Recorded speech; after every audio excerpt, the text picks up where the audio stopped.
The crystalline towers of Zayara caught the light of 3 moons, casting prismatic shadows across the diplomatic compound where Daniel Mercer stood, adjusting his collar for the 5th time in as many minutes. He wasn't nervous about the aliens. After 6 months of studying Zayari psychology, he understood them better than most humans understood their own neighbors. What made him nervous was Admiral Hayes standing beside him, radiating military disapproval like a furnace radiates heat. "Remember, Mercer," Hayes growled, his weathered face carved from decades of space combat. "You're here to observe and advise, not to make friends. The Zayari respect strength, not sentiment." Daniel nodded absently, his attention drawn to the entrance where the first Zayari delegates were arriving. They moved with liquid grace, their humanoid forms adorned with silver scales that traced delicate patterns along their necks and arms. Their eyes held an inner luminescence, shifting between amber and violet depending on the angle of observation, beautiful and alien in equal measure. "I understand, Admiral, though I'd argue that understanding their psychology requires more than just projecting strength." Hayes snorted. "Psychology.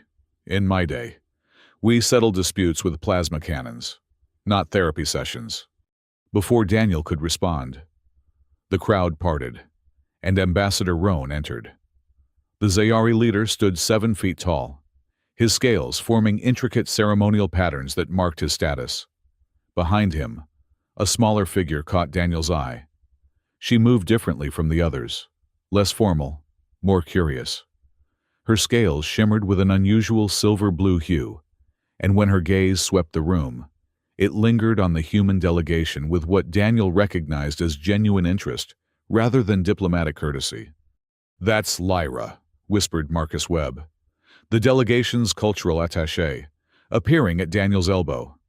"Roan's niece and rising star in their diplomatic corps. Word is, she actually volunteered for human liaison duty." "Volunteered?" Daniel raised an eyebrow. Most Zayari considered humans too chaotic, too emotional for comfortable interaction. Strange, right? Most of them think we're barely civilized barbarians who happen to stumble onto faster-than-light travel. The reception hall filled with the melodious tones of Zayari conversation, their language resembling wind chimes caught in a gentle breeze. Daniel activated his neural translator, feeling the subtle tingling as the implant synchronized with the local linguistic patterns. The formal presentations began, each species offering ritualistic greetings according to their customs. The Verlanti performed their light dance, the Korthax shared ceremonial vapor, and the humans. Well, the humans stood stiffly and offered handshakes that no one took. Daniel found himself drifting toward the refreshment area, where bioluminescent drinks glowed in crystal containers. He was examining a particularly intriguing blue beverage when a voice spoke behind him in accented but clear English. "I wouldn't recommend that one unless you enjoy the sensation of your tongue going numb for 3 hours." He turned to find Lyra standing closer than Zayari typically preferred, her luminous eyes flickering with what he'd learned to recognize as amusement. Up close, he could see that her scales weren't uniform. Some carried a different texture, almost like scars that had healed with a different pattern.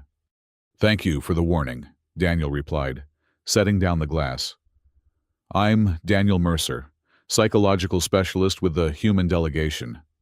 "I know who you are." She tilted her head, a gesture that among Zayari indicated curiosity. "You wrote the paper on xenological empathy barriers. It was surprisingly insightful for a human perspective."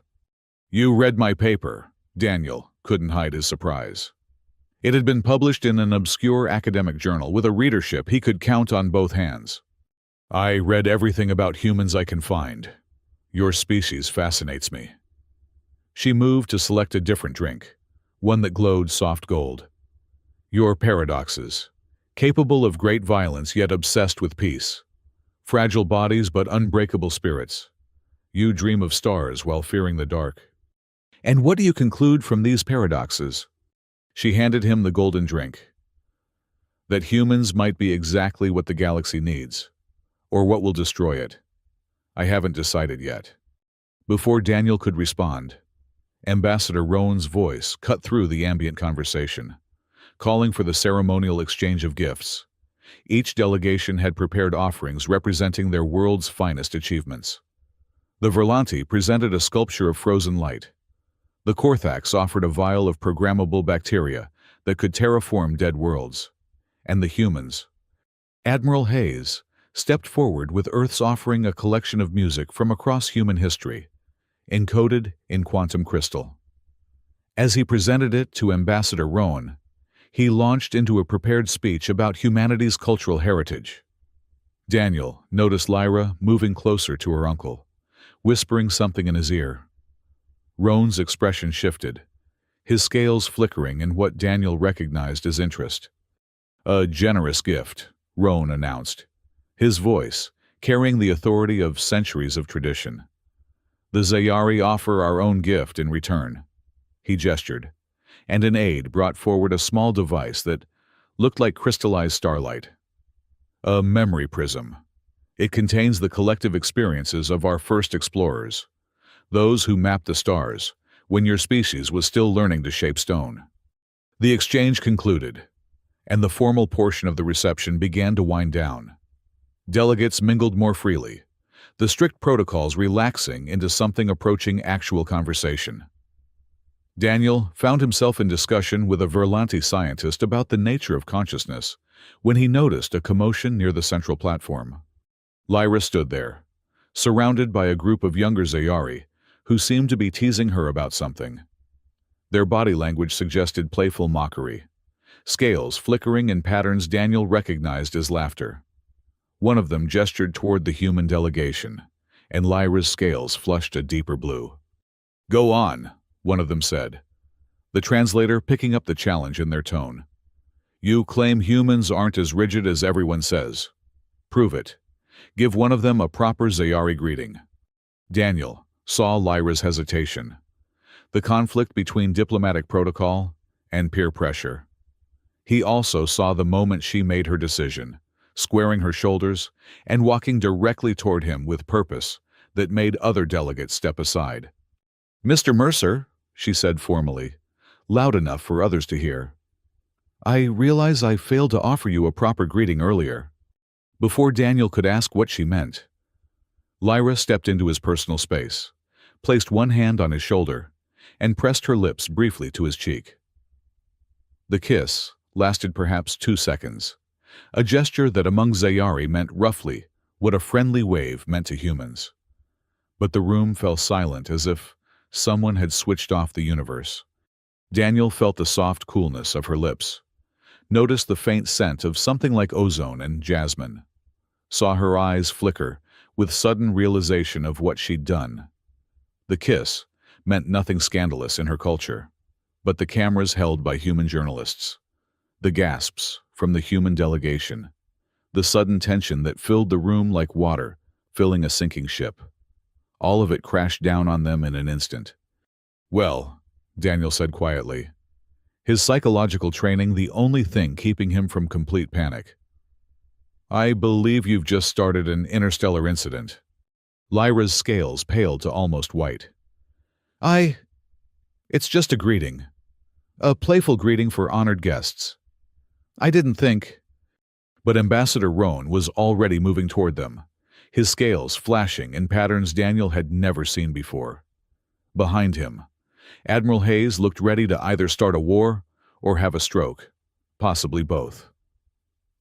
The Verlanti delegates huddled together, their forms flickering with rapid communication. The Korthax had gone completely still, which was never a good sign. "Lyra!" Roan's voice could have frozen stars. "What have you done?" "Uncle, I merely offered a traditional greeting." To a human, in public, while being recorded. Each word dropped like a stone into still water. "Do you have any idea how this will be interpreted?" Daniel stepped forward, trying to defuse the situation. "Ambassador Roan, I'm sure this is a misunderstanding. In human culture..." In human culture, Roan cut him off. Such gestures carry intimate implications. Do they not? And now my niece has been recorded making such a gesture with you.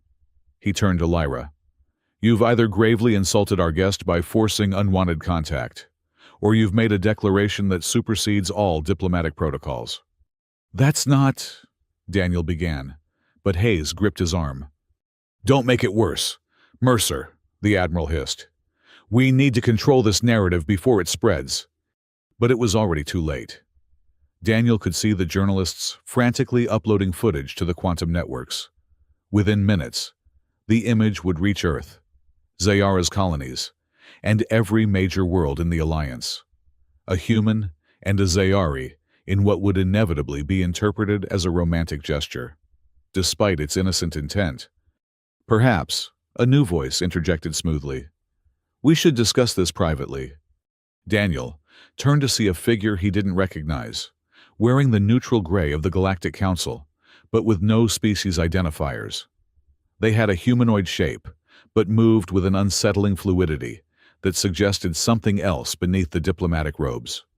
I am Mediator Caney, the figure continued. I believe I can help resolve this misunderstanding before it escalates further. Roan's scales flickered with suspicion. The Council has no jurisdiction here. This is a bilateral matter. Of course, Caney agreed with a smile that didn't reach their eyes. I merely offer my services as a neutral party. After all, we wouldn't want this innocent gesture to be misinterpreted by those who might seek to exploit it. The way Caney said exploit made Daniel's psychological training scream warnings. There was something predatory in their demeanor, something that reminded him of recordings he'd studied of Earth's ancient pack hunters. Patient, calculating, waiting for weakness. We appreciate the offer, Daniel said carefully, but I think we can handle this internally. Caney's smile widened. Oh, I'm certain you can. But consider this by tomorrow morning. This image will have reached over 300 worlds. Each species will interpret it through their own cultural lens. The Verlanti will see it as a claiming ritual. The Korthax will view it as a biological exchange. And the Vayrod... They paused, meaningfully. Well, the Vayrod have very specific opinions about interspecies contact. At the mention of the Vayrod, both Roan and Hayes tensed. The Vayrod Council had been vocal opponents of human expansion into the galaxy, viewing humanity's rapid spread as a contamination of pure species development. They'd never taken direct action, but their influence was felt in trade restrictions, diplomatic obstacles, and the occasional accident that befell human colonies. What do the Vayrod have to do with this? Hayes demanded. Nothing directly, Caney assured them. But they do monitor all diplomatic functions for what they term cultural violations. I imagine they'll find this incident quite interesting. Lyra, who had been silent during this exchange, suddenly spoke up. This is ridiculous. It was a simple greeting, a moment of cultural exchange. If we let fear of misinterpretation govern every interaction, we'll never achieve true understanding between species. Naive child, Roan said, though his tone held more sadness than anger. Understanding is a luxury we achieve after survival, not before. Daniel watched the interplay of emotions, his training cataloging every micro-expression, every tell. Caney was hiding something. Roan was afraid of something beyond mere embarrassment. Hayes was calculating military responses to threats that hadn't materialized yet. And Lyra was looking at him with an expression he couldn't quite read, her luminous eyes holding questions she couldn't ask aloud. If I may suggest, Daniel said, drawing on every diplomatic seminar he'd ever attended, we treat this as what it was, a cultural demonstration. Lyra was showing the human delegation a traditional Zayari greeting. I was simply the recipient of an educational exchange. An educational exchange, Caney repeated, amusement coloring their voice. How wonderfully clinical. And do you think the billions who will see this image will interpret it as such? They'll interpret it however we frame it, Daniel replied, unless someone gives them reason to think otherwise. The threat was subtle but clear. Kaney's smile faltered for just a moment before returning full force. Of course. I'm sure you'll manage the situation admirably. I merely wanted to offer my assistance should you need it. The Council is always ready to help maintain peace. With that, Kaney glided away, leaving a wake of unease behind them. The reception continued around them, delegates pretending not to notice the tension at the center of the room. But Daniel could feel the weight of every glance, every whispered conversation. We need to issue a joint statement, Hayes said, shifting into damage control mode. Something that explains the cultural context without admitting any impropriety. Agreed, Roan said, though his scales still flickered with agitation. Lyra, you will return to quarters immediately. We'll discuss your enthusiasm for cultural exchange later. Lyra's scales flushed darker, but she nodded. Before leaving, she caught Daniel's eye and mouthed something in Zayari that his translator couldn't catch. Then she was gone, leaving Daniel feeling oddly bereft. The rest of the reception passed in a blur of careful conversations and diplomatic dancing. Daniel found himself cornered by various delegates, all fishing for information about the incident, while pretending to discuss trade agreements or cultural initiatives. He deflected with practiced ease, but his mind kept returning to that brief moment of contact, the surprising warmth of alien lips against his skin. As the reception finally concluded, and the human delegation prepared to return to their quarters, Marcus Webb sidled up to Daniel with a tablet showing the galactic news feeds. "You've gone viral, my friend," he said with a mixture of sympathy and amusement. "Look at these headlines. First contact of a different kind. Human Zayari romance shocks diplomatic corps. And my personal favorite, love crosses the species barrier." Daniel groaned. "It was just a greeting." "Sure it was. A greeting that's been viewed 40 million times in the last hour. The comment sections are interesting. Half are calling it beautiful, a sign of growing unity between species. The other half are calling for everything from diplomatic sanctions to biological quarantine. And the Vayrad." Marcus's expression sobered. "Nothing official yet, but their unofficial channels are buzzing. Words like contamination and purity breach are being thrown around." Admiral Hayes approached, his face grim. "We've received a communication from Earth. The President wants a full report and a strategy for containing this situation. She's particularly concerned about the Vayrad response." "What can they actually do?" Daniel asked. "It's not like interspecies contact is illegal." "No, but they have ways of making their displeasure known. Trade routes get disrupted, colonies experience technical difficulties, ships disappear in areas where Vayrad patrol." Hayes fixed Daniel with a hard stare. "This isn't just about you and that Zayari girl anymore, Mercer. This could affect human-alien relations across the board." Daniel felt the weight of responsibility settling on his shoulders like a lead blanket. He'd come to Zayara to study alien psychology, to help build bridges between species. Instead, he'd become the center of a controversy that could set back human diplomacy by decades. That night, in his quarters in the human section of the diplomatic compound, Daniel lay awake, staring at the ceiling. The room's environmental controls had been set to Earth normal, but he could still feel the slight difference in gravity, the alien quality of the air that no amount of filtering could quite eliminate. His neural implant chimed with an incoming message on a secured channel. The message was text only, untraceable. "The kiss was just the beginning. By Saturday, everything changes. Be ready." Daniel sat up, his heart racing. The message deleted itself before he could screenshot it, leaving only questions behind. Who had sent it? What would happen by Saturday? And why did he have the sinking feeling that Lyra's impulsive gesture had set in motion something far larger than any of them realized? Outside his window, Zayara's 3 moons hung in the sky like eyes, watching the diplomatic compound. Somewhere in the city beyond, protests were already forming. Some demanded the humans leave. Others called for closer integration. And in the shadows between the crystalline towers, forces that thrived on conflict prepared their next moves. Daniel reached for his tablet and began composing his report for Earth, knowing that every word would be scrutinized, analyzed, and potentially used as ammunition in battles he couldn't yet see. He thought of Lyra, probably confined to her quarters, facing her own consequences for a moment of playfulness that had spiraled beyond control. On Thursday, it was just a playful kiss, he murmured to himself, then stopped. Something about those words felt prophetic, like the opening line of a story whose ending hadn't been written yet.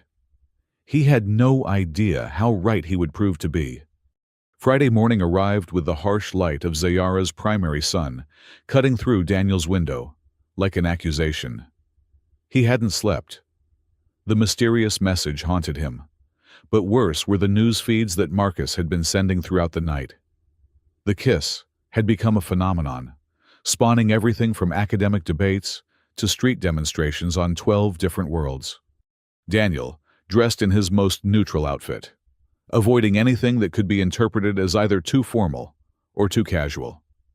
As he reached for his door, his neural implant chimed with an urgent message from Admiral Hayes.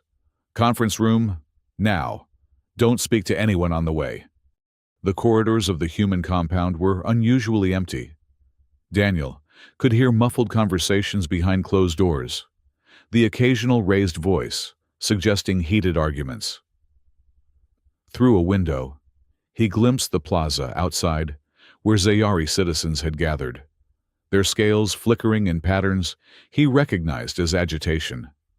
Some held bioluminescent signs that his translator converted to preserve purity and humans go home.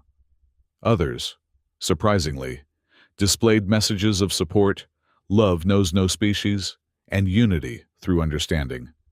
The conference room was crowded when Daniel arrived. Admiral Hayes stood at the head of the table, his expression thunderous. Marcus Webb sat hunched over multiple tablets, tracking media feeds.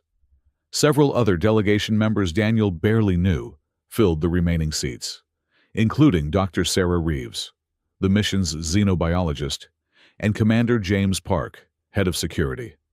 "Sit," Hayes ordered. "We have a situation." Daniel took the only empty chair as Hayes activated the room's holodisplay. The image that appeared made Daniel's stomach drop. It showed him and Lyra at the moment of the kiss. But something was wrong.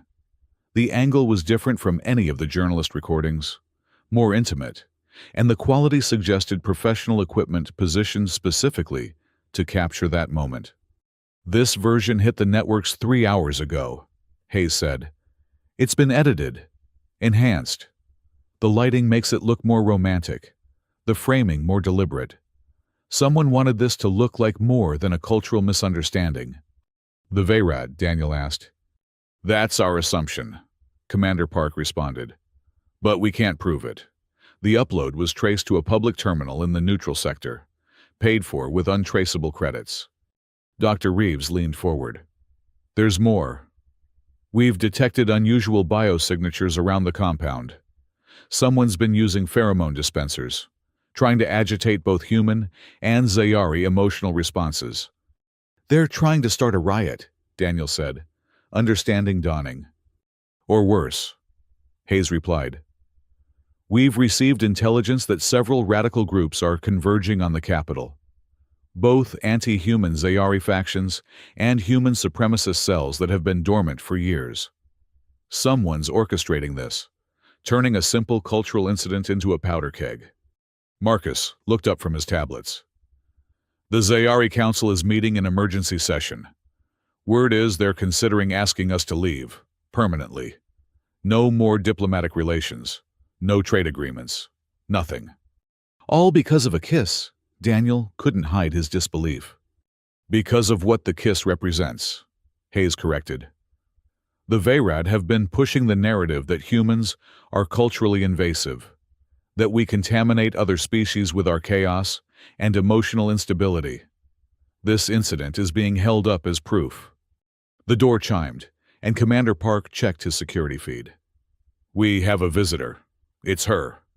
Daniel didn't need to ask who. When the door opened, Lyra stood there. But she looked different. Her scales were dull, lacking their usual luster, and dark circles shadowed her luminous eyes. Two Zayari guards flanked her, their postures suggesting they were as much jailers as protectors.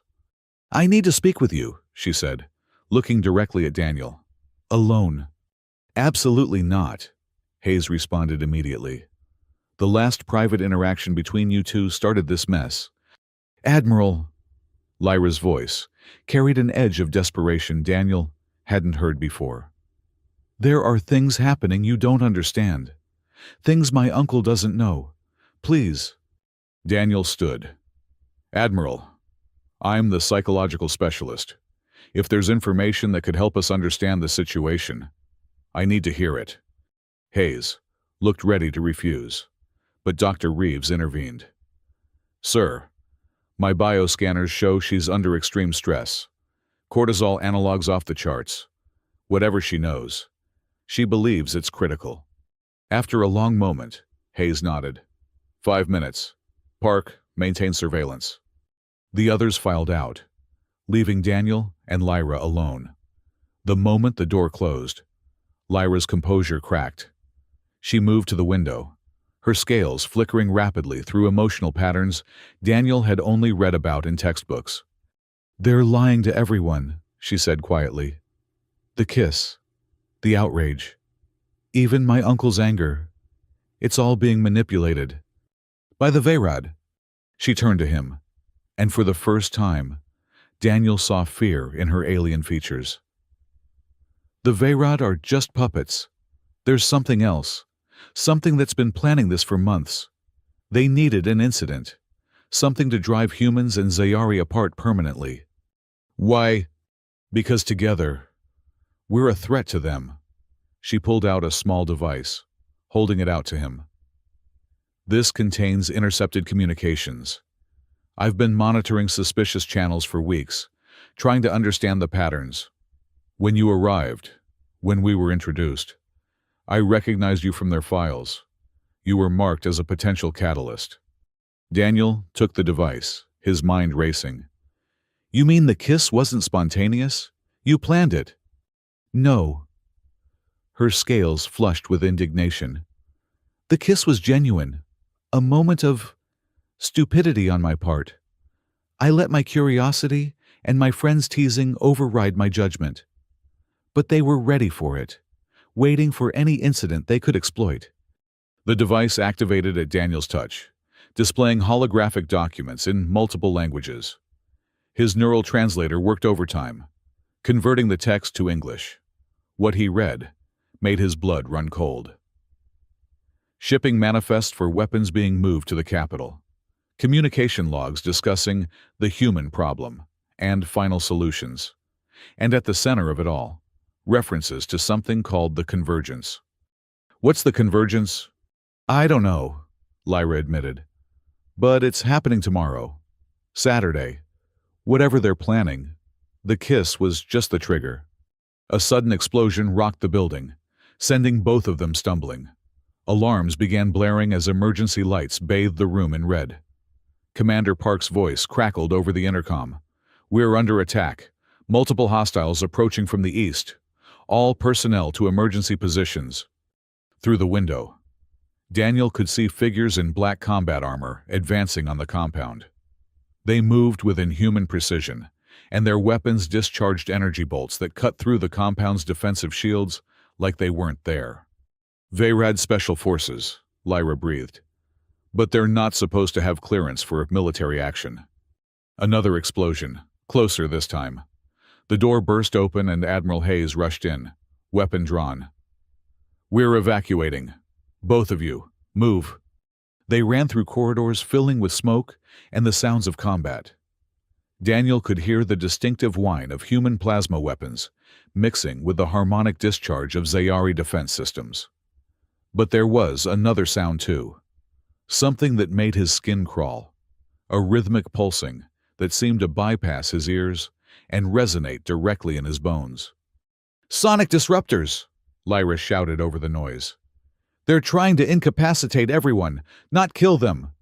"Why?" Daniel asked as they rounded a corner. His answer came in the form of 3 attackers waiting in ambush.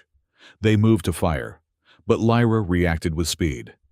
Daniel didn't know Zayari possessed. She knocked him aside and released a burst of bioelectric energy from her scales. Something Daniel had only heard about in classified reports. The attackers convulsed and collapsed, but the effort left Lyra gasping. "Defensive evolution," she explained weakly. "Most Zayari can't do it anymore. It's considered primitive." Hayes pulled them into a safe room where other delegation members had gathered. Dr. Reeves was treating a wounded technician while Marcus worked frantically on a communications console. "I can't reach Earth," Marcus reported. "All quantum channels are being jammed." "It's a full communication blackout," Commander Park confirmed. "We're isolated." Through the reinforced windows, they could see the attack intensifying. But something was wrong.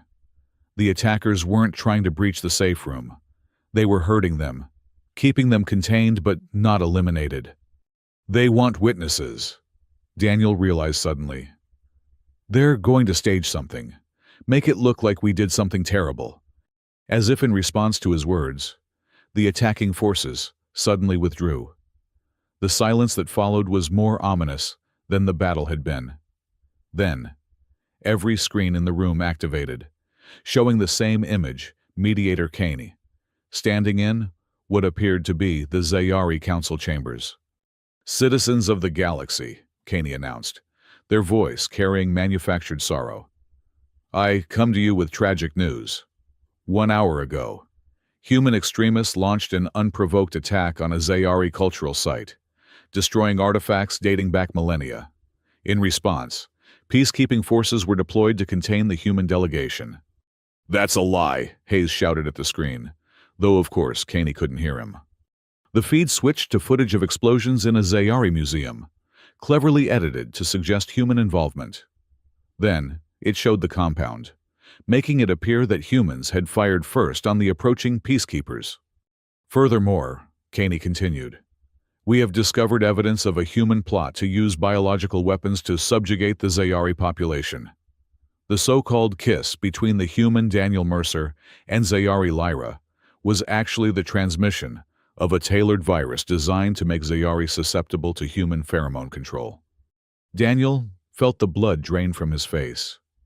It was brilliant in its absurdity, just plausible enough to those who already feared human expansion, just scientific enough to sound credible to those who didn't understand xenobiology. Lyra stepped forward, her scales now flashing with rage. "We have to stop this. My uncle needs to know the truth." "How?" Hayes demanded. "We're cut off, surrounded, and about to be framed for biological warfare." Daniel's mind raced through possibilities, his psychological training searching for patterns, weaknesses in the enemy's plan. Then he saw it, the one thing they hadn't accounted for. "They need us alive," he said slowly, "for a show trial, to legitimize whatever they're really planning. That gives us time." "Time for what?" Marcus asked. "To find out who's really behind this." Daniel turned to Lyra.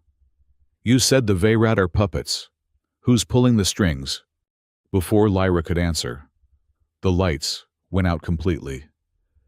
In the darkness, Daniel heard a sound that made his primitive human instincts scream danger, the whisper of something large moving through the ventilation system above them. Emergency bioluminescence kicked in, casting everything in an eerie green glow. That's when they saw them, figures dropping from the ceiling vents. But these weren't Vayrad soldiers. They were something else entirely. Beings in form-fitting suits that seemed to bend light around them, making them hard to focus on. One of them approached, and when it spoke, The voice was hauntingly familiar. "Hello, Daniel. I told you everything would change by Saturday." The figure reached up and removed its helmet, revealing a face that should have been impossible. It was human, but wrong. The features were too perfect, too symmetrical, and the eyes held the same inner light as Zayari optical organs. "Hybrid," Lyra gasped. "You're a hybrid, but that's impossible. Our species can't—" "Naturally, no," the figure agreed. "But nature is just the starting point. We are the convergence, the future of the galaxy. Pure species are obsolete, locked in their limitations. We combine the best of all races." Daniel understood with horrible clarity. "You're using the conflict to justify your emergence. Create a crisis so severe that the galaxy accepts you as the solution." "Clever," the hybrid acknowledged. "Humans and Zayari at war would devastate both species. The other races would be forced to choose sides. Billions would die, unless a new option appeared. A merged species, combining human adaptability with Zayari biotechnology, Vayrad strategic thinking, and enhancements from a dozen other races." "Abominations!" Commander Park spat, raising his weapon. The hybrid moved faster than any human should be able to, disarming Park with casual ease. "We prefer evolved, and we're not here to hurt you. We need you alive for tomorrow's demonstration." "What demonstration?" Daniel demanded. "The one where you, driven mad by the rejection of your Zayari lover, release a bioweapon in the council chambers. Ambassador Roan will die, along with most of the Zayari leadership. Lyra will survive, scarred and traumatized, becoming a symbol of why pure species can never truly coexist."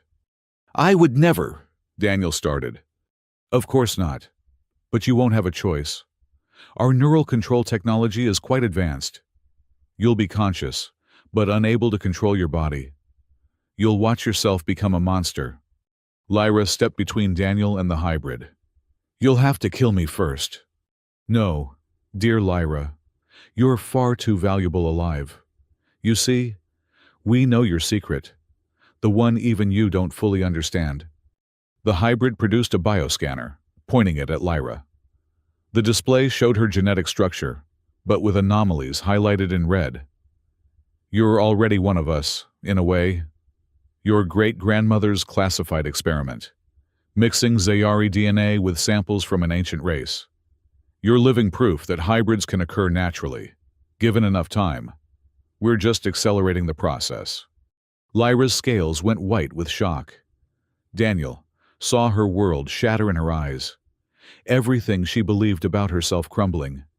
He reached for her hand, a gesture of comfort that transcended species. Her scales were cold, trembling. "Don't listen to them," he said firmly. "Whatever you are, whoever you are, it doesn't define you. Your choices do." The hybrid laughed, a sound that combined human mirth with something else, something that resonated at frequencies that made everyone wince. How touching. The doomed lovers, defying fate. It will make tomorrow's tragedy even more poignant. More hybrids entered the room, carrying restraint devices. Daniel's mind worked frantically, searching for options. They were outnumbered, outgunned, and facing enemies who combined the strengths of multiple species. But as he looked around the room at his fellow humans, at Lyra, standing defiant despite her shock, he saw something the hybrids had missed. Humans were more than their biology. They were stubborn, irrational, capable of impossible things when pushed to the brink. And they had something the hybrids, in all their perfection, had abandoned: the power of pure, desperate hope. "Admiral," Daniel said quietly, "remember what you said about settling disputes with plasma cannons." Hayes's eyes gleamed with understanding. "I do indeed, Mercer." "Well, I think it's time we showed them why humans earned their place among the stars." The hybrid leader tilted its head, amused. "You're restrained, outnumbered, and facing superior beings. What could you possibly do?" Daniel smiled, the expression all teeth and determination. We're going to do what humans do best. We're going to survive. And then we're going to win. The lights flickered again. And in that moment of darkness, everything changed. Marcus had been working on his console the entire time, not trying to communicate with Earth, but overloading the power core. Dr. Reeves had been preparing her medical supplies, creating improvised chemical weapons from pharmaceutical compounds. Commander Park, despite being disarmed, had been calculating angles and distances, preparing for the moment to strike. And Lyra, dear Lyra, who had just learned her entire identity, was a lie. Chose in that moment which side of her nature to embrace. Her scales began to glow, not with the soft bioluminescence of normal Zayari, but with something older, more powerful. The ancient genes her great-grandmother had hidden were awakening, responding to her emotional turmoil and desperate need. The hybrid leader saw it too late. Stop them! But chaos had already erupted. The power core overload triggered emergency protocols, flooding the room with suppression foam that reacted violently with the hybrid's light-bending suits. Dr. Reeves's chemical bombs filled the air with compounds that confused their enhanced senses. And in the middle of it all, Daniel and Lyra stood back to back, fighting with a synchronization that shouldn't have been possible between two species that had barely known each other for a day. They fought their way to the exit, the entire human delegation moving with the coordinated chaos that had seen humanity through its darkest hours. Behind them, the hybrids recovered quickly, their superior abilities allowing them to adapt. But they'd lost the element of surprise, and more importantly, they'd underestimated human desperation. As they burst out of the compound into the Zayari night, Daniel could see the city in turmoil. Protests had turned to riots. Buildings burned with both human and Zayari fires. And above it all, ships were gathering in the sky. Vessels from multiple species drawn to witness or participate in the unfolding catastrophe. We need to reach the council chambers, Lyra said, her voice strained from the effort of using abilities she didn't understand. My uncle needs to know the truth before tomorrow. How? Hayes asked, looking at the chaos surrounding them. The entire city's gone mad. Daniel looked at the burning skyline, at the fear and anger tearing two civilizations apart, and made a decision that would have seemed insane just 2 days ago. We don't go around the chaos, he said. We go through it. We show them that humans and Zayari can work together, that the division they're creating is the real threat. That's suicide, Commander Park protested. No, Daniel replied, taking Lyra's hand in full view of anyone watching, her cool scales against his warm skin, a testament to possibility. It's hope. And sometimes, hope is the most powerful weapon we have. As they prepared to plunge into the riot-torn streets, racing against time to prevent a massacre that would define the future of the galaxy, Daniel couldn't help but think about how much had changed in just one day. Thursday's kiss had been innocent, playful.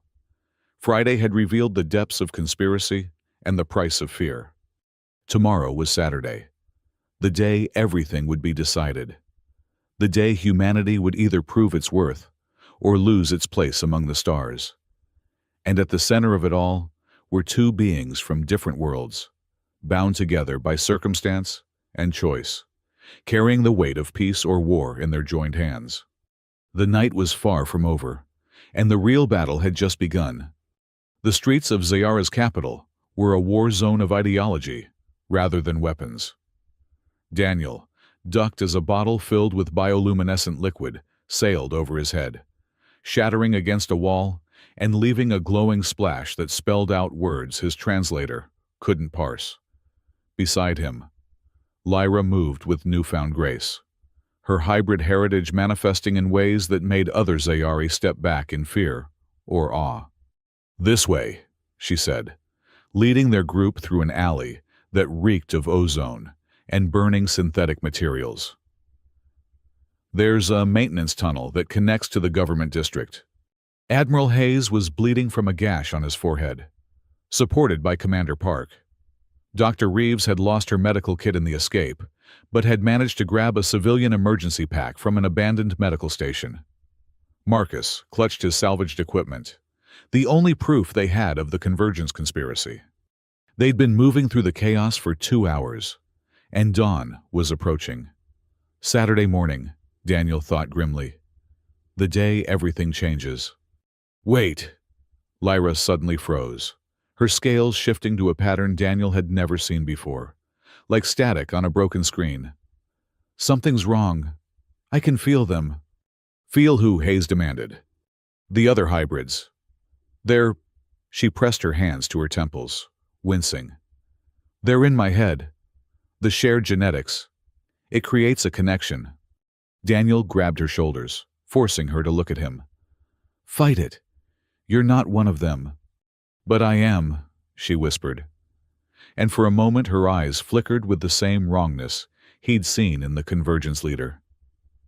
Part of me has always been. My great-grandmother's experiment didn't just mix DNA. It created a back door, a way for them to... She screamed, her body convulsing as her scales erupted in patterns of light and shadow. Daniel held her as she fought against whatever invasion was happening in her mind. Around them, the riot seemed to pause. Both humans and Zayari stopping to stare at the impossible sight of Lyra's transformation. Get back, Dr. Reeves shouted, but Daniel didn't let go. Lyra, listen to my voice, he said, drawing on every psychological technique he knew. You are not your genetics. You are not your ancestry. You are the choices you make, right here, right now. Choose to be yourself. Her scales began to stabilize, the chaotic patterns resolving into something new, neither fully Zayari nor hybrid, but uniquely hers. When she opened her eyes, they held flecks of gold among the usual luminescence. They know where we are, she said urgently. They're coming. The attack came from above.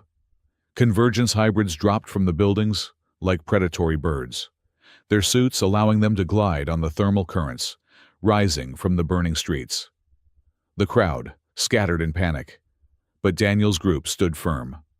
Defensive circle, Hayes barked, his military training overriding his injuries.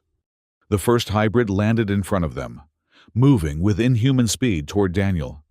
But Lyra intercepted, moving just as fast, her newfound abilities matching the attacker's enhancements.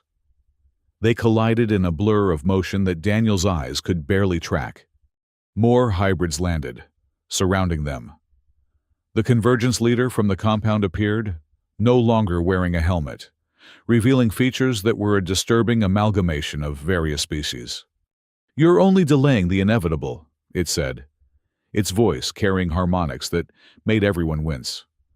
In 3 hours, the council convenes. The stage is set. The bioweapon is already in place.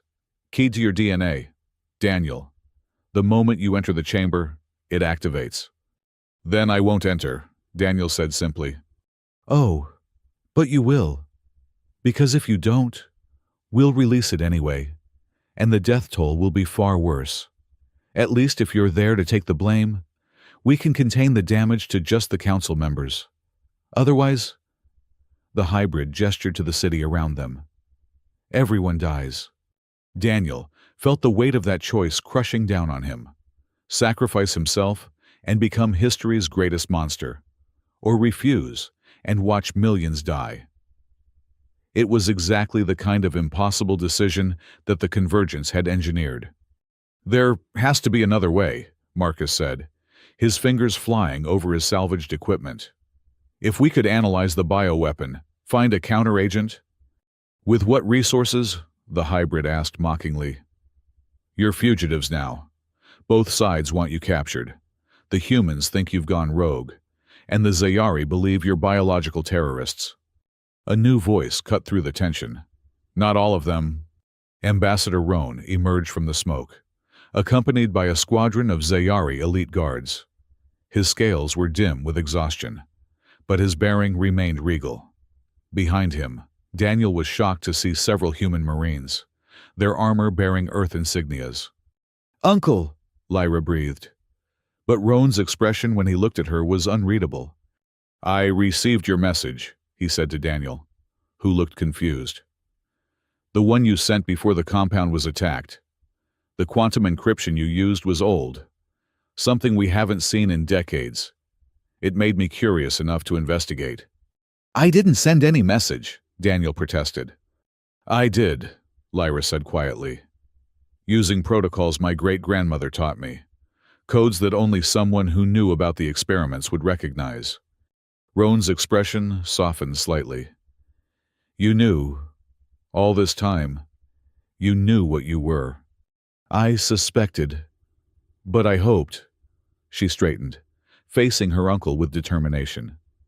"I hoped I could choose to be Zayari, just as Daniel chooses to be more than human instincts dictate."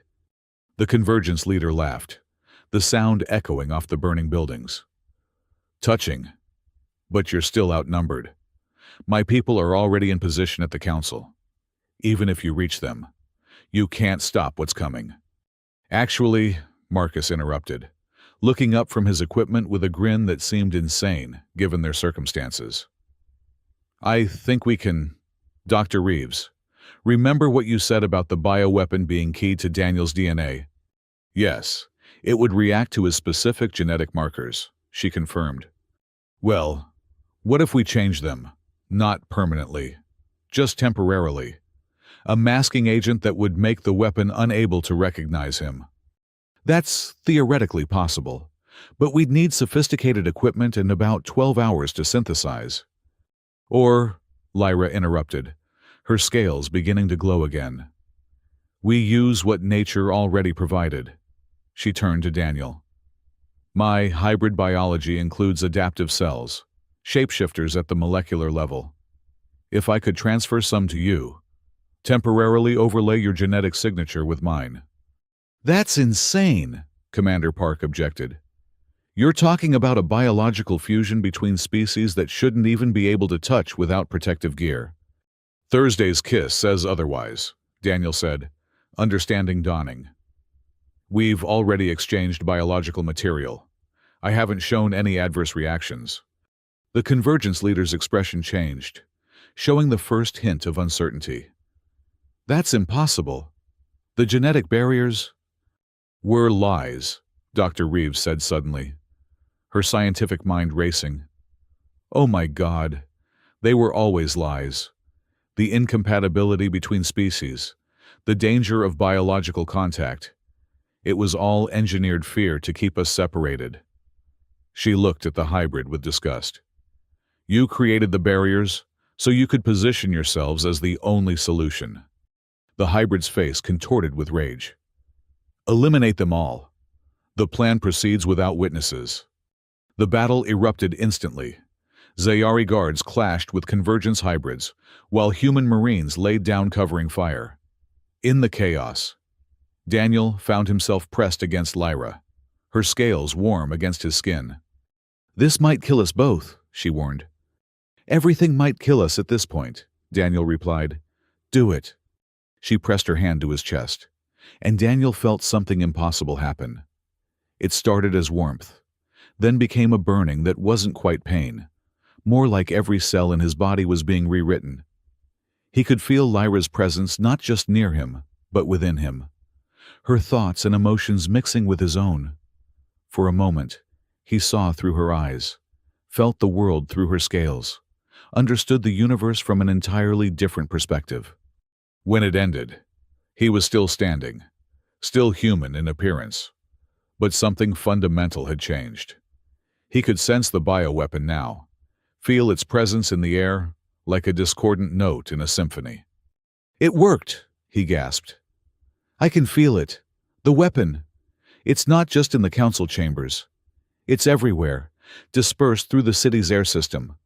"A backup plan," Hayes growled, firing at an approaching hybrid. If the council attack failed, they'd blame it on a human weapons test gone wrong.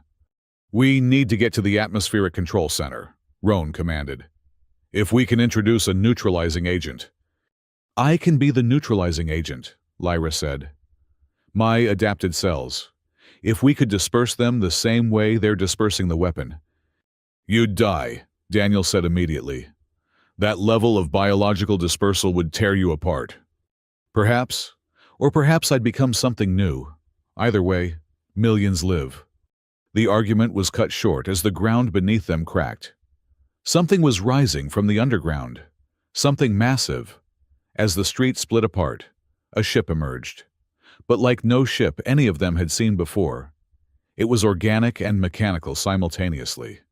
Its hull, pulsing with bioluminescent patterns, while weapons ports hummed with deadly energy. The Convergence mothership, Roan breathed. They've been hiding it beneath the city.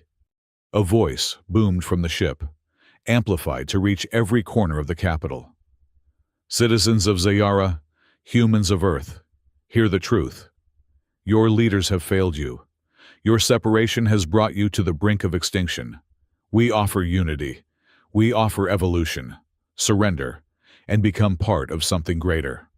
Never, Hayes shouted, though his voice was lost in the enormity of the moment. The ship's weapons began to charge, aimed not at them, but at the council chambers in the distance. Daniel realized with horrible clarity what was about to happen. The Convergence would destroy the council themselves, blame it on the chaos, and emerge as the only force capable of maintaining order. We need to stop that ship, he said. With what Park demanded. We don't have anything that could even scratch it. Daniel looked at Lyra, seeing his own desperate plan reflected in her eyes. We have us, a human and a Zayari, temporarily fused at the biological level. We're what they fear most. Natural cooperation instead of forced convergence. You want to board that ship? Hayes asked incredulously. No, Daniel said, taking Lyra's hand. We want to become it. The idea was insane, born from desperation, and the strange connection he now shared with Lyra. But as they touched, he felt the possibility. The ship was biological in part, and Lyra's adaptive cells were already in his system. If they could interface with it, override its controls. Everyone cover us, Daniel commanded with an authority that surprised even him. We need to reach the ship. What followed was a mad charge through the battle-torn streets. Humans and Zayari fought side by side, their previous animosity forgotten in the face of a common enemy. The Convergence hybrids were powerful, but outnumbered. And more importantly, they were facing something they hadn't calculated: genuine cooperation born from choice, rather than genetic manipulation. Daniel and Lyra reached the ship's organic hull. Up close, it was even more alien, surface rippling like liquid while maintaining solid form. Lyra pressed both hands against it, her scales flaring with brilliant light. I can feel its consciousness, she said. It's alive, but enslaved. They're torturing it, forcing it to obey. Then let's free it, Daniel said, adding his hands to hers. The connection was immediate and overwhelming. Daniel's consciousness exploded outward, merging not just with Lyra, but with the vast alien intelligence of the ship.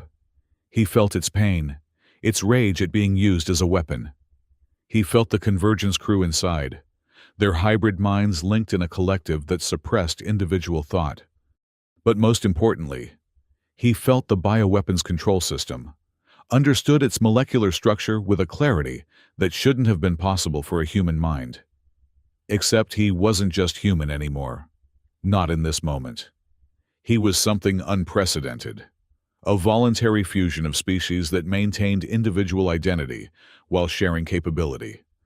Together, Lyra said, though whether aloud or in his mind, Daniel couldn't tell. They pushed their shared will into the ship's systems. The Convergence crew fought back, but they were facing something they couldn't understand: willing cooperation that strengthened rather than diminished individual identity. Where they had forced unity, Daniel and Lyra chose it, and that choice made all the difference. The ship shuddered, its weapons powering down. Inside, Daniel could feel the Convergence crew's confusion as their collective link shattered, forcing them to face themselves as individuals for the first time in years. Some screamed, others wept. A few laughed with the joy of sudden freedom. But there was still the bioweapon, dispersed throughout the city, moments from activation. Daniel could feel the trigger approaching, an automated system that would release it, regardless of whether he entered the council chambers or not. "I can stop it," Lyra said, her voice strained. "But Daniel, I won't survive it. The amount of energy required." "Then we do it together," he said firmly. "Whatever happens, we face it as one." They poured everything they had into the ship's systems, using its biological components to create an antitoxin, its mechanical systems to disperse it through the same channels the Convergence had contaminated. Daniel felt his consciousness stretching, thinning, threatening to dissolve entirely. Beside him, Lyra's form was becoming translucent, her scales flickering like dying stars. "Look," she whispered. Through the ship's sensors, they could see the city. The bioweapon was neutralizing, its deadly potential dissolving into harmless proteins. The Convergence hybrids were collapsing, their forced genetic modifications rejecting without the mothership's support to maintain them. And in the streets, humans and Zayari were helping each other, tending wounds without regard for species. "We did it," Daniel said, though he could barely feel his own body anymore. "No," Lyra corrected, and he could hear the smile in her voice. "They did it. We just showed them it was possible." The connection began to fade, the ship releasing them as its consciousness settled into peaceful dormancy. Daniel felt himself falling, his temporarily enhanced biology returning to merely human. He expected to hit the ground, to feel the impact of failure. Instead, he was caught. Human hands and Zayari scales supported him, lowered him gently to the ground. Through blurred vision, he saw Admiral Hayes and Ambassador Roan standing side by side, their previous antagonism replaced by mutual respect. "The Council," Daniel managed to ask. "Safe," Roan assured him. "The bioweapon is neutralized. The Convergence leadership is in custody. And thanks to you both, we have proof of their manipulation." "Lyra!" Daniel struggled to sit up, searching for her. She was there, somehow still alive, though her scales were pale and flickering weakly. Dr. Reeves was working over her with equipment that looked both human and Zayari in origin. "She's stable," the doctor reported. "The biological fusion saved her. Your human resilience combined with her adaptive biology. She's going to be different, but she'll survive." Daniel reached for Lyra's hand, their fingers intertwining. Human warmth and Zayari coolness, separate but united. "So what happens now?" Marcus asked, documenting everything with his recovered equipment. "The galaxy just watched humans, and Zayari save everyone from a threat we didn't even know existed." Ambassador Roan straightened, his diplomatic bearing returning. "Now, we convene the Council, as planned. But instead of discussing separation, we'll be discussing integration. Real integration, chosen freely, not forced by genetic manipulation." The Convergence was wrong about the method, Hayes admitted grudgingly. But they were right about one thing. The future belongs to cooperation between species. Daniel felt Lyra's hand squeeze his. When he looked at her, her eyes held that mixture of colors he'd first seen in the transformation. Neither fully Zayari nor hybrid, but something unique. "Thursday was just a kiss," she said softly, echoing his thoughts from that first night. "And by Saturday, we changed everything," he completed. Around them, the city was awakening to a new day. The riots had ended, replaced by curious cooperation as humans and Zayari worked together to rebuild what had been destroyed. The fear that had driven them apart was dissolving, replaced by understanding that their differences were strengths, not weaknesses. The Convergence ship, now free from its tormentors, sent out a pulse of light that Daniel somehow understood was gratitude. It would become, they would later learn, the first embassy of truly integrated species, a place where beings could choose to share their gifts without losing their identity. As medical teams arrived to tend to them, Daniel heard discussions already beginning. Scientists from both species excitedly comparing notes about the biological fusion they'd witnessed. Diplomats discussing new frameworks for cooperation. Military officers planning joint training exercises. "You realize," Dr. Reeves said, checking Daniel's vitals with fascination, "you've both become something unprecedented. The temporary fusion left traces. You're still human. She's still Zayari. But you've proven that our species aren't incompatible. You're living proof that we can coexist, even at the molecular level." "Just don't kiss anyone else," Commander Park joked weakly. "I don't think the galaxy could handle another weekend like this." The comment drew laughter, tense and relieved in equal measure. But Daniel wasn't listening. He was watching Lyra, seeing in her transformed state a reflection of what they'd accomplished. Not the forced convergence of species, but willing cooperation that enhanced rather than erased identity. The council session, when it finally convened that afternoon, was unlike anything in galactic history. Daniel and Lyra testified together, their words carrying weight because of what they'd sacrificed and survived. The evidence against the convergence was overwhelming, but more importantly, the evidence for natural cooperation was undeniable. "Let the record show," Ambassador Roan declared formally, "that on Thursday, a simple cultural misunderstanding nearly drove our species to war.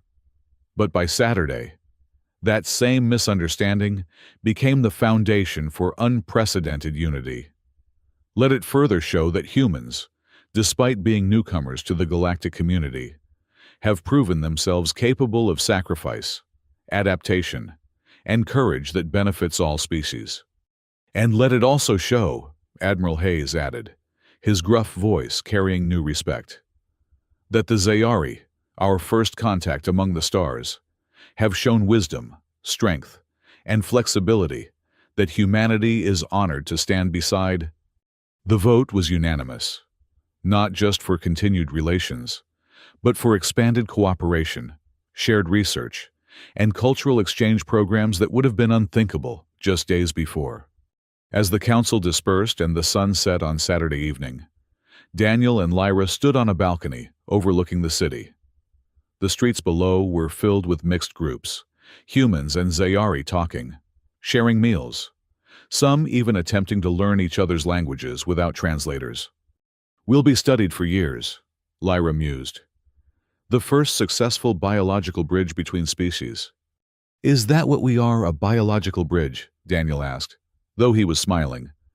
She turned to him, her transformed eyes, holding depths he was still learning to read.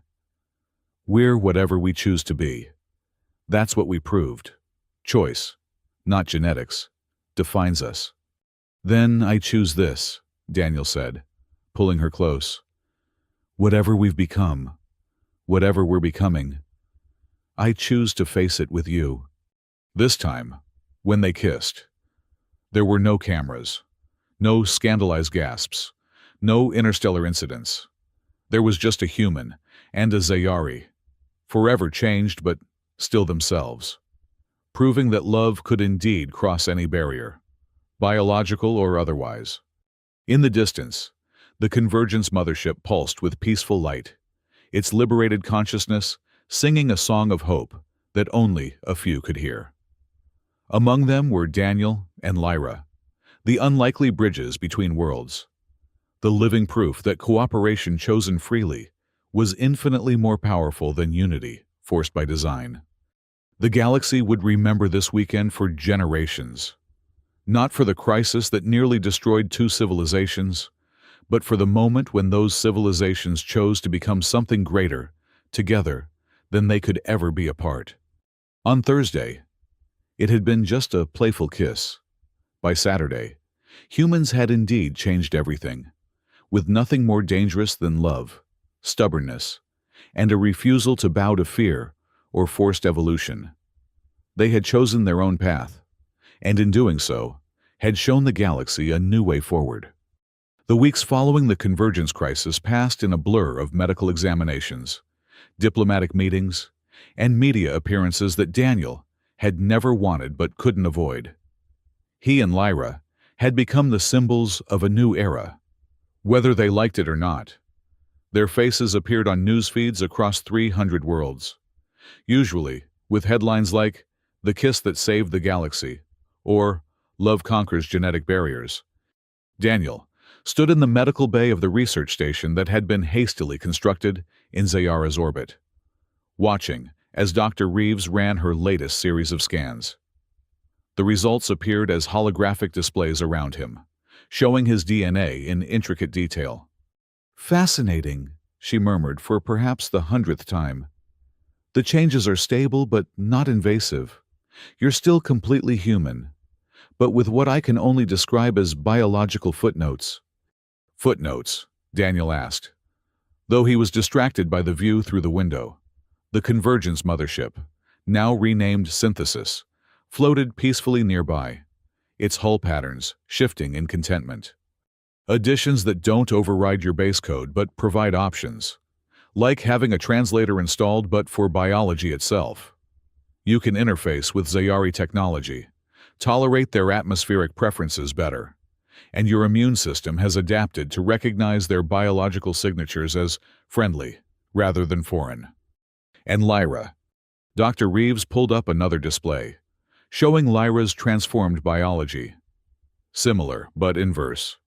She retains her Zayari nature, but can process human emotional patterns more directly, tolerate our food without filters, and most remarkably, her scales have developed micro-adaptations that allow them to regulate temperature when in contact with human skin. "Evolution in real time," Daniel said softly. "Directed by choice rather than chance," Reeves corrected. "You both chose to bridge the gap, and your bodies found a way to make it possible." The door chimed, and Lyra entered, her scales shimmering with the new patterns that had become her signature. The gold flecks in her luminous eyes caught the light as she smiled at Daniel, an expression that had become more natural for her since their fusion. "The council is ready for us," she said, though her tone suggested she was no more eager for another meeting than he was. They walked together through the station's corridors, a space designed jointly by human and Zayari architects. The walls curved in ways that pleased Zayari aesthetics while maintaining the structural preferences humans found comforting. It was a small thing, but symbolic of the changes happening everywhere. The council chamber had been rebuilt in the same collaborative spirit. Gone were the separate sections for each species. Instead, the space flowed organically, with varied seating that accommodated different physiologies while encouraging interaction. Ambassador Roan stood at the center, his scales reflecting the authority of his new position as head of interspecies relations. "Daniel, Lyra," he greeted them formally, though his scales flickered, with what Daniel had learned to recognize as familial warmth when he looked at his niece. "Thank you for coming." Admiral Hayes was there too, though his military uniform now bore insignia from both Earth and Zayara. "We have a situation," he said without preamble. Daniel felt Lyra tense beside him. They'd been expecting something like this. The Convergence leadership had been captured, but not all their supporters. Some had scattered to the far reaches of the galaxy, and others had simply vanished. 3 hours ago, Rowan explained. "We received a transmission from the Vayrod home system. They're demanding the release of the Convergence leaders, claiming they were acting under legitimate scientific principles." "That's absurd," Lyra protested. "They were forcing genetic modification, enslaving consciousness, planning genocide." "We know," Hayes said grimly. "But the Vayrad are claiming that our—" He gestured to Daniel and Lyra. "Transformation proves the Convergence was right. They're saying we've become what the Convergence predicted, just through different means." Marcus Webb entered, carrying his ever-present tablets. "It gets worse. They've filed a formal complaint with the Galactic Tribunal, claiming that humans and Zayari have engaged in illegal biological warfare by spreading your adaptive cells during the crisis. We saved lives, Daniel said, anger rising. 3 million of them, by our count. Marcus agreed. But the Vayrad are arguing that exposure to the antitoxin has caused subtle changes in everyone who breathed it. Which, technically, is true. Dr. Reeves had followed them in, bringing her medical data. The changes are minimal and beneficial. Slightly improved immune responses, better adaptation to environmental changes, increased capacity for empathy across species barriers. Nothing forced. Nothing that overrides natural biology. Try explaining that to beings who believe in absolute genetic purity, Rowan said with evident frustration. The main screen activated, showing a figure that made Daniel's skin crawl. It wasn't a Vayrad, or at least not entirely. The being had the characteristic gray skin and large eyes of that species. But there was something else, something familiar in the way it moved. "Greetings, abominations," the figure said, its voice carrying the same harmonic distortions as the Convergence hybrids. "I am Synthesis Prime, the evolution of what you so crudely disrupted." "Impossible," Lyra breathed. "We freed the ship's consciousness. We severed the Convergence Collective." "You freed the slaves. Synthesis." Prime corrected. "But the true believers remain. We've simply adapted our methods. No more forcing. Now we offer choice, just as you do. The choice to become more than single-species limitations allow." The screen split, showing multiple locations across the galaxy. Daniel recognized staging areas, ships gathering, and worst of all, volunteers. Beings from dozens of species lined up to receive what looked like injection devices. "They're recruiting," Hayes said, his tactical mind already assessing the threat. "Building an army of willing hybrids." "Not an army," Synthesis Prime corrected, somehow able to hear them. "A community, a future. We offer what you've proven possible, but refuse to share. True biological unity." "What we achieved was cooperation, not unity," Daniel argued. "We're still distinct individuals, distinct species." "A half measure," Synthesis. Prime dismissed. "You fear true convergence because you cling to outdated notions of identity. But observe." The screen changed, showing a Verlanti and a Korthax standing together. As they watched, the two beings touched, and their forms began to merge, not violently, but with what appeared to be ecstatic joy. When they separated, both had changed, carrying visible traits of the other. "Voluntary convergence," Synthesis Prime announced proudly. "No force, no slavery, just beings choosing to share their gifts completely. Within a year, we'll have made traditional species boundaries obsolete." "And what about those who don't want to converge?" Lyra demanded. "They'll be free to remain in their limited forms," Synthesis Prime said with evident condescension. "Though I doubt they'll be able to compete with those who've chosen evolution." The transmission ended, leaving them in stunned silence. Daniel felt the weight of what they'd learned crushing down. They'd stopped forced convergence only to see it reborn as a movement of voluntary transformation. "We need to respond," Rowan said finally. "If this spreads, if beings believe that convergence is the only path to advancement, it'll mean the end of diversity in the galaxy," Dr. Reeves finished. "Everything unique about each species will be averaged out into a homogeneous whole." "Or," a new voice said from the doorway, "it will force us to prove that cooperation without convergence is the stronger path." Everyone turned to see who had spoken. It was Captain Maria Santos from Earth's Diplomatic Corps. But she wasn't alone. Behind her stood representatives from 20 different species, including some Daniel had never seen before. "We've been monitoring the situation," Santos explained, "and we've come to offer an alternative." She gestured, and the group entered the chamber. Each moved differently, spoke differently, thought differently, yet they moved with coordinated purpose. "We call ourselves the Alliance of Distinction," a Verlanti representative said, its crystalline form chiming with each word. "We believe that diversity is strength, that maintaining our unique qualities while choosing to work together creates something greater than convergence ever could." "Pretty words," Hayes said skeptically. "But how do you compete with beings who can combine the strengths of multiple species?" "By showing that specialized cooperation surpasses generalized fusion," a Korthax responded, its gaseous form swirling. "Observe." The group arranged themselves in a circle. The Verlanti began generating light patterns that the human eye couldn't fully process, but which Daniel somehow understood through his adapted biology. The Korthax released chemical signals that the Zayari in the group translated into electromagnetic pulses. The humans provided the framework of logic and emotion that tied it all together. Within moments, they had created something extraordinary, a holographic model of a solution to a problem that had plagued the galaxy for centuries: how to navigate the quantum storms that isolated certain sectors. "No single converged being could have done this," Santos explained. "It required the unique perspectives of each species, unfiltered by biological averaging. We're different, and that difference is our strength."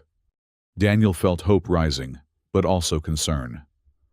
The Convergence won't accept this. They'll see it as a threat to their vision. "Then we'll have to prove them wrong," Lyra said, her scales shifting with determination. Not through force, but through example. Over the next hours, they developed a plan. It was audacious, risky, and required a level of interspecies cooperation that had never been attempted. They would stage a demonstration, not of military might, but of collaborative achievement. They would solve 3 impossible problems that had plagued the galaxy, problems that no single species could handle alone. The first challenge was the quantum storms Santos had mentioned. The second was a plague affecting the outer colonies that mutated too quickly for any single species medicine to combat. The third was the dying star of the Malorian system, home to 1 billion beings who would perish if it couldn't be stabilized. "The Convergence will try to stop us," Hayes warned. "They can't afford to let us succeed." "Then we'll have to be ready," Daniel replied, feeling the weight of leadership settling on shoulders that had never asked for it. "We'll need teams for each challenge, with members from multiple species. I'll coordinate the medical response." Dr. Reeves volunteered immediately. "We'll need Zayari bioengineers, human immunologists, Verlanti energy healers, and Korthax chemical specialists." "I'll handle the quantum storm problem," Marcus said, already pulling up data. "Give me a team of physicists from at least 6 different species, and we'll find a way." The assignments continued, each person finding their role in the massive undertaking. Daniel and Lyra would coordinate overall efforts and serve as living proof that cooperation without convergence was possible. As the meeting dispersed and preparations began, Daniel found himself alone with Lyra on an observation deck. The stars spread before them, each point of light representing worlds that would be affected by what happened next. "Are you afraid?" Lyra asked, moving close enough that he could feel the warmth her scales now generated when near him. "Terrified," Daniel admitted. 3 months ago, I was just a psychologist studying alien behavior. Now I'm supposedly the symbol of a new era of cooperation." "You're more than that," she said, taking his hand. "You're proof that humans, the newest species to join the galactic community, have something unique to offer. Your adaptability isn't just biological. It's mental, emotional, spiritual even. And you're proof that the oldest species can still evolve, still surprise." Daniel replied, "Your people's wisdom combined with the courage to embrace change." They stood in comfortable silence, their joined hands a testament to possibilities. But the moment was interrupted by an urgent alarm. The main screen activated, showing Synthesis Prime again, but this time in command of a massive fleet. "We know what you're planning," the hybrid leader announced, "and we won't allow it. You have 48 hours to reconsider joining us voluntarily. After that, we'll demonstrate that convergence is not just an option, but an inevitability." The fleet was positioned strategically, able to strike at any of the 3 locations where the Alliance planned to work. It was a clear threat: join, or be prevented from proving your point. "So much for voluntary," Hayes muttered, having arrived at the alert. But Daniel was studying the fleet composition, his psychological training picking up on something others might miss. "They're not united," he said suddenly. "Look at the ship movements. There's hesitation, disagreement. The voluntary converged aren't as harmonious as they claim." Lyra's eyes brightened with understanding. The forced collective was slavery, but it was organized. This voluntary convergence is chaos.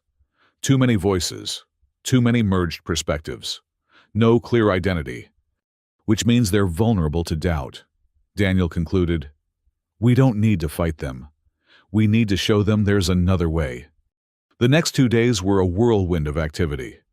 The Alliance of Distinction worked with desperate efficiency, each species contributing their unique strengths. The medical team made breakthrough after breakthrough, each discovery building on insights only possible through diverse perspectives.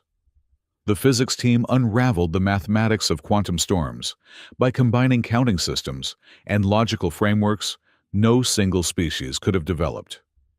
The stellar engineers designed solutions that required the combined technologies of 15 different civilizations. But it was the small moments that mattered most. A human child on the medical ship drawing pictures that inspired a Verlanti healer to try a new light frequency. A Zayari elder sharing ancient poetry that gave Marcus the insight needed to crack a quantum equation. A Korthax philosopher's question that reframed the entire approach to stellar stabilization. Daniel documented everything, understanding that the real victory wouldn't be solving the problems but showing how they were solved. Diversity in action, cooperation by choice, strength through difference. The deadline approached. The Convergence fleet moved closer, weapons charging. Synthesis Prime appeared on screens throughout the galaxy, ready to denounce the Alliance's failure and promote convergence as the only solution. "The time has come," Synthesis Prime announced. "Show us your supposed achievements, or admit that convergence is the only path forward." The Alliance responded by opening all channels, broadcasting to every inhabited world. The medical team went first, demonstrating not just a cure for the plague, but a new understanding of disease itself, created by combining the medical knowledge of 12 species. No converged being could have done this. Dr. Reeves explained to the watching galaxy. It required a human's intuition, a Zayari's biological expertise, a Verlanti's energy manipulation, and perspectives from 10 other species.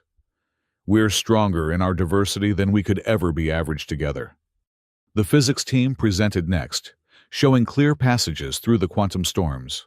Ships from different species began traversing regions that had been impassable for millennia, opening new trade routes and reuniting separated colonies.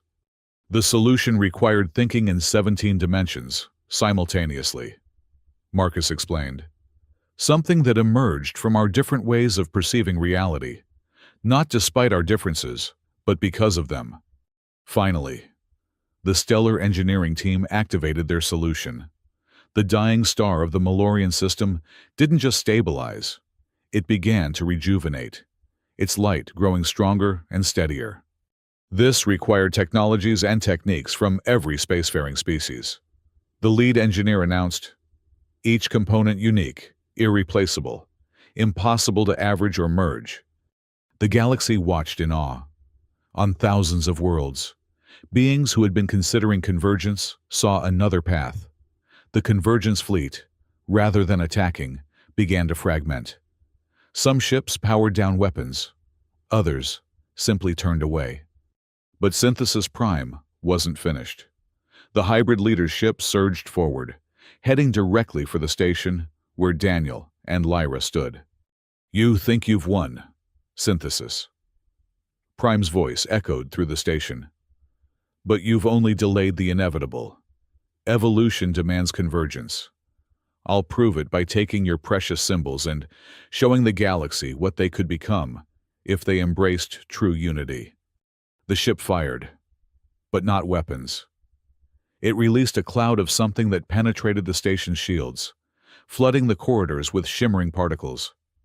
Daniel felt them entering his lungs, his bloodstream, trying to rewrite his biology, to force the convergence he and Lyra had achieved through choice.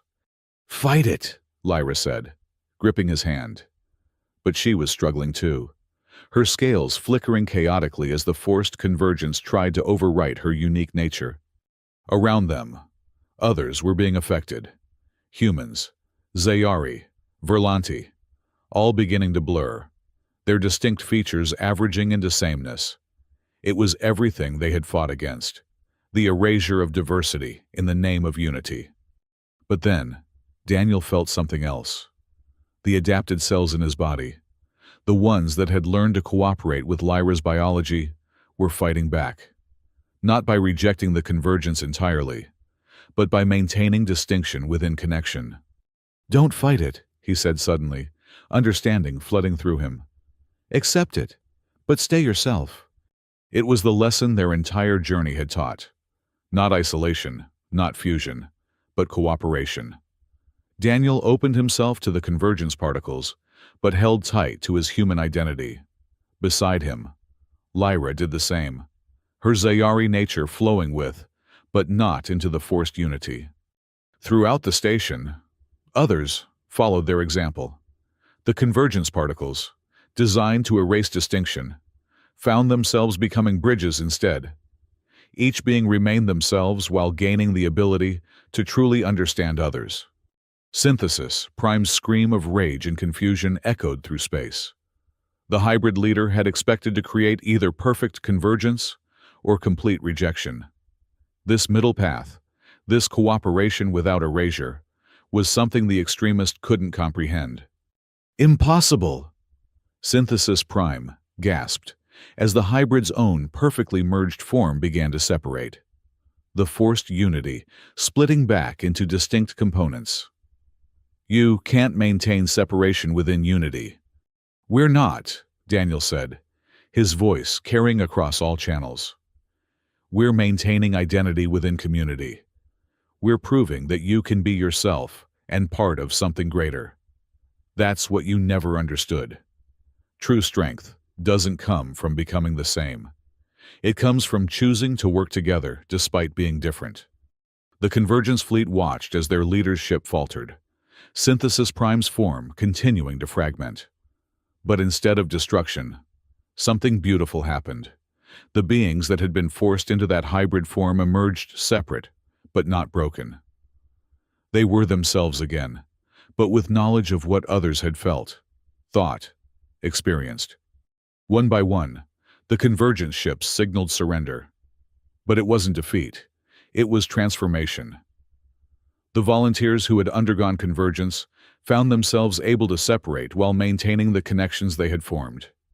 They became not a uniform mass, but a network of distinct individuals who could truly understand each other. "We did it," Lyra breathed, her scales finally stabilizing into their unique pattern. "No," Daniel corrected, looking at the screens showing celebrations on hundreds of worlds. "We showed them they could do it themselves." In the weeks that followed, the galaxy transformed, not through convergence or isolation, but through what became known as the Distinction Alliance Protocol. Species remained unique, but developed unprecedented cooperation. The convergence technology, rather than being destroyed, was adapted to create temporary connections that allowed beings to understand each other without losing themselves. Daniel and Lyra became the first ambassadors of this new age, traveling between worlds to demonstrate that unity and diversity were not opposites, but partners. Their biology had been the proof of concept, but their choice had been the real catalyst. Standing before the Galactic Council 6 months after that first kiss, Daniel addressed representatives from every known species. On Thursday, A playful kiss nearly started a war because we feared contamination, feared losing ourselves to each other. By Saturday, we had learned that connection doesn't mean convergence, that unity doesn't require uniformity. Today, we stand as proof that the galaxy's strength lies not in becoming one, but in choosing to be many working as one. Beside him, Lyra added, the convergence asked us to choose between isolation and erasure. We chose neither. We chose distinction with connection, diversity with cooperation, individual identity with collective purpose. The council erupted in celebration, not the forced harmony of convergence, but the chaotic, beautiful symphony of hundreds of species, each expressing joy in their own way. It was messy, it was complicated, and it was perfect. Later, in private, Daniel and Lyra stood again on the observation deck, where they had made their commitment to prove cooperation could triumph. The stars looked the same, but everything had changed. So what now? Daniel asked. We've saved the galaxy from forced convergence, proved that diversity is strength, and somehow became the most famous couple in known space. Lyra laughed, a sound that had become more natural to her. Now we live, not as symbols or ambassadors, but as ourselves, a human and a Zayari who chose each other and, in doing so, chose a future for everyone. They kissed then, not for cameras or politics or the fate of the galaxy, but simply because they wanted to. It was different from that first accidental kiss that had started everything.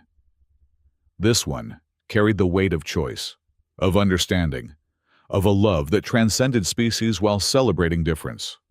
The galaxy had learned its lesson: connection without convergence, unity without uniformity, love without limits. And it had all started with a playful kiss on a Thursday that, by Saturday, had changed everything. In the distance, the ship Synthesis floated peacefully, its consciousness no longer enslaved, but free to explore what it meant to be truly alive. It sang a song that only a few could hear, a song of gratitude for those who had shown that freedom and connection were not opposites, but the twin pillars of a future where every being could be themselves, while being part of something greater. The age of convergence had ended. The age of distinction had begun. And at its heart were two beings who had proven that love could bridge any gap while allowing both sides to remain wonderfully, uniquely themselves. 1 year had passed since the convergence crisis, and Daniel found himself standing in a place he never expected to be, the ancient archive chambers beneath Zayara's capital, a location so sacred that no human had ever been permitted entry before. The crystalline walls pulsed with stored memories from millennia of Zayari civilization, and the air itself seemed thick with history. "You're nervous," Lyra observed, her hand finding his in the dim blue light that emanated from the memory crystals. "Shouldn't I be? Your people are about to share their deepest secrets with humanity, and they chose me to be the first to witness them." "They chose us," she corrected. "The bond we share makes you the only human who can interface with the archives without technological assistance." Ambassador Roan approached them, his scales carrying the ceremonial patterns of an archive keeper, a role that had been added to his already impressive list of responsibilities. Behind him walked Admiral Hayes, Dr. Reeves, and surprisingly, someone Daniel hadn't expected to see again, the being formerly known as Synthesis Prime. The entity had chosen a new name after the transformation Sage. Neither fully hybrid nor purely single species, Sage existed in a state of voluntary flux, able to separate into component beings or merge into a collective consciousness at will. It had become an invaluable advisor on matters of biological cooperation. "The archive is ready," Roan announced, his voice carrying unusual weight. "What you're about to learn may change everything you thought you knew about the relationship between our species." Daniel exchanged glances with Lyra.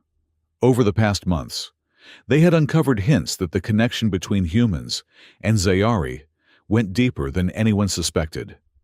Archaeological discoveries on dead worlds, genetic markers that shouldn't exist. And now this invitation to the most guarded repository of Zayari knowledge. Roan led them to a central chamber, where a massive crystal formation dominated the space. It looked like frozen lightning, branches of pure energy captured in solid form. As they approached, it began to resonate, responding to their presence. "Touch it together," Roan instructed. "The archive will only reveal its secrets to a bonded pair." Daniel and Lyra placed their joined hands on the crystal surface. The reaction was immediate and overwhelming. Images flooded their minds, not just visual, but full sensory experiences from across eons. They saw Zayara as it was millions of years ago, before the Zayari had evolved to their current form.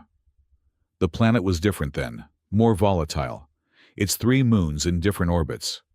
And there, among the primitive life forms, were visitors, beings that looked remarkably, impossibly human. "That can't be right," Daniel gasped, but the visions continued. The ancient humans, for that's what they unmistakably were, weren't conquerors or colonizers. They were gardeners, carefully guiding evolution, planting seeds of consciousness in the primitive creatures that would become the Zayari. But why?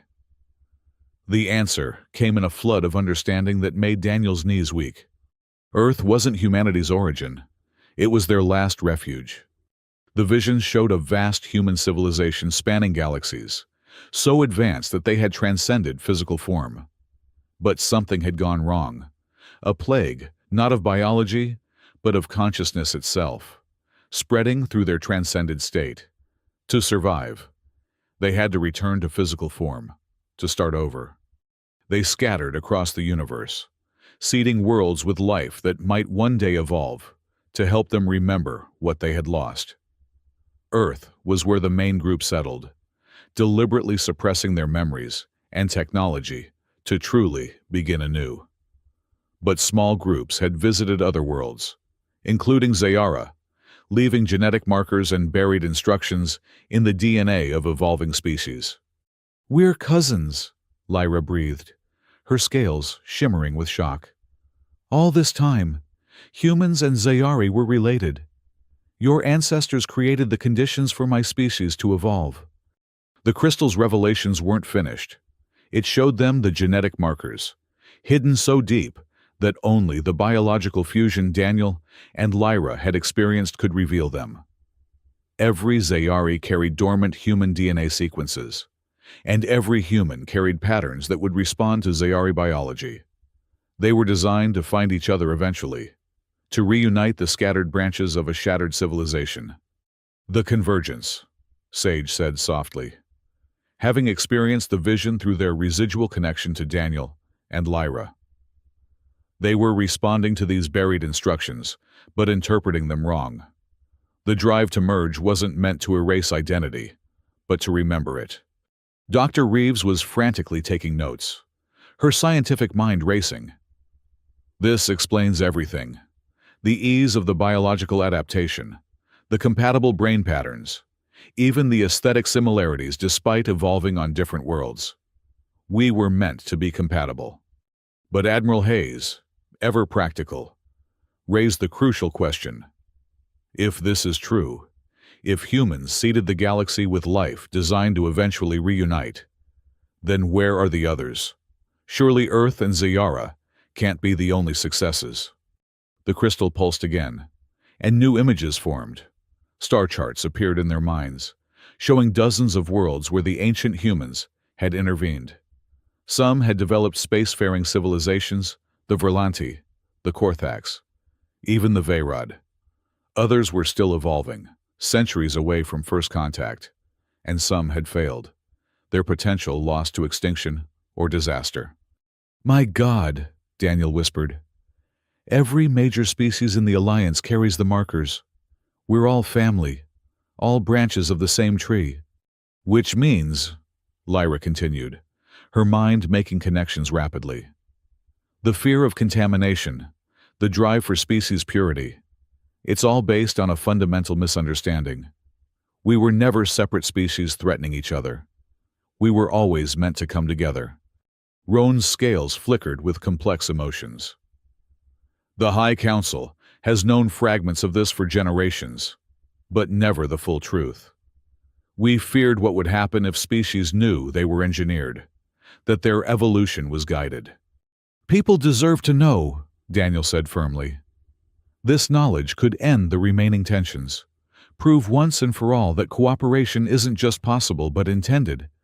Or it could cause chaos, Hayes countered.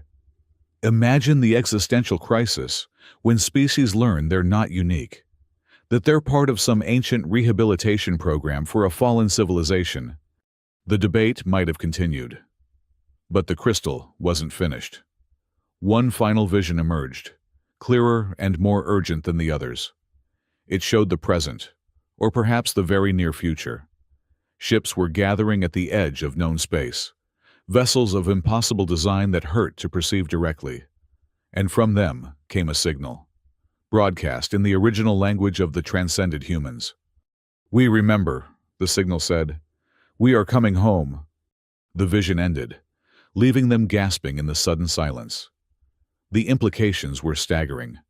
The original humans, the ones who had transcended and fallen to the consciousness plague, had recovered.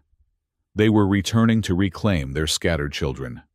When? Daniel asked, though he wasn't sure who he was asking. The crystal provided the answer in the form of a countdown that appeared in their minds. 6 months. They had 6 months before the ancestors arrived. "We need to prepare," Hayes said, shifting into military mode. "If they're hostile." "They're not," Sage interrupted. "I can feel it through the collective memories. They're curious, hopeful even. They want to see what their seeds have grown into." "But will they approve?" Lyra asked the question they were all thinking. "We've developed in ways they never predicted. We've made our own choices, created our own identities. What if we're not what they expected?" Over the following days, the leadership of every major species was brought into the secret. The reactions ranged from disbelief to existential crisis to wonder. The Verlanti saw it as validation of their belief in cosmic harmony. The Korthax found it scientifically fascinating. The Vayrad, predictably, were horrified at the impurity of their origins. But it was the human reaction that surprised everyone. When the news was carefully released to Earth's population, instead of panic or despair, there was an almost universal response of, "That explains so much." Humanity's drive to explore, to connect, to adapt. It all made sense if they were the remnants of a galaxy-spanning civilization trying to rebuild itself. Daniel and Lyra found themselves once again at the center of a galactic transformation.